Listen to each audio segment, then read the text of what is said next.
ni si yo fuera Baskonia, ni siendo yo Zaragoza o cualquier equipo, enfrentaría a un equipo imaginando que es imposible ganar o perder.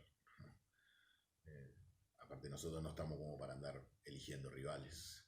Tenemos que ganar porque lo necesitamos y porque además ganar nos sumaría un punto y nos daría confianza y nos haría ganar también respeto en la liga, ¿no?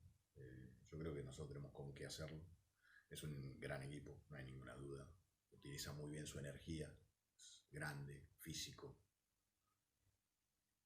muy bueno en uno contra uno y es donde nosotros mayores problemas tenemos, así que ahí tendremos una prueba de fuego, a ver qué somos capaces de hacer.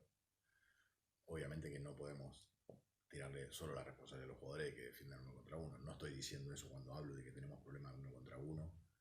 No estoy diciendo que le ponemos que el problema lo tienen los jugadores y que la táctica no. Es tácticamente quizás estemos mal parados y no protejamos a los jugadores que defienden el balón.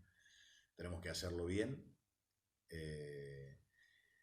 Y bueno, y obviamente hacer uso de algunos defectos que ellos tienen, en su balance defensivo a veces tienen problemas, y cuando enfrentan a un equipo que juega con mucha dinámica, que no tiene mucho la bola en la mano, eso les molesta porque a ellos les gusta presionar el balón, defender bien los pick and roll, son muy molestos con Henry, con Vildosa, tipos, un tipo como Fall, que es gigante, lo usan bien protegiendo la pintura, un entrenador como Ivanovic que ya sabemos cómo hace defender a sus equipos, así que sabemos que vamos a enfrentar un equipo durísimo, muy completo, pero que como todos los equipos tienen sus debilidades y vamos a intentar atacarle las debilidades y fortalecer o potenciar nuestras fortalezas.